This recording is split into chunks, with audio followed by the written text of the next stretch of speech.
Before Keanu Reeves was John Wick, and even before he was Neo from The Matrix, Keanu Reeves was just a struggling high school senior trying to graduate from San Dimas High.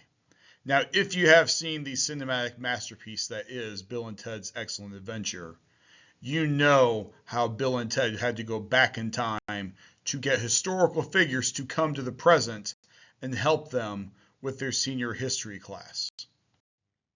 AP European history is going to be very similar to Bill and Ted's Excellent Adventure.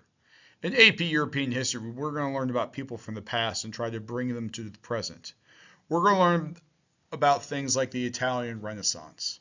We're going to learn about the Renaissance painters, people like Leonardo, Raphael, Michelangelo, what they did, where they drew their influences from.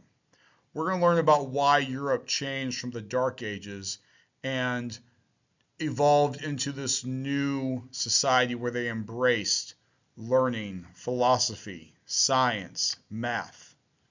We're going to learn about the Medici family and how they grew their influence into being one of the most famous families in the history of the world, and how they grew their strength and power into being one of the developers into why Christopher Columbus sailed across the Atlantic Ocean.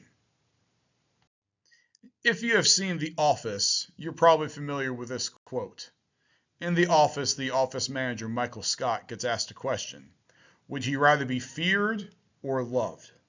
And his response is, I want people to be afraid of how much they love me. Michael Scott didn't just make this up on his own. Michael Scott is actually referencing one of the people from the Italian Renaissance. When we look at the Italian Renaissance, we're going to be discussing a number of ideas. Things like humanism, classicism, the evolving of the idea of what a human can be and human potential. We're going to look at people like Leonardo and Raphael and the other Renaissance artists and why they decided to paint things differently than artists from the Dark Ages, why their techniques were different, what they painted about, where they drew their inspiration from. We're going to look at Machiavelli, who Michael Scott was incorrectly quoting, and how Machiavelli believed that people in power had a duty to do whatever it took to make sure that they were in power. Whether that came from being loved is fine, but he thought that fear was a more effective mechanism for rulers.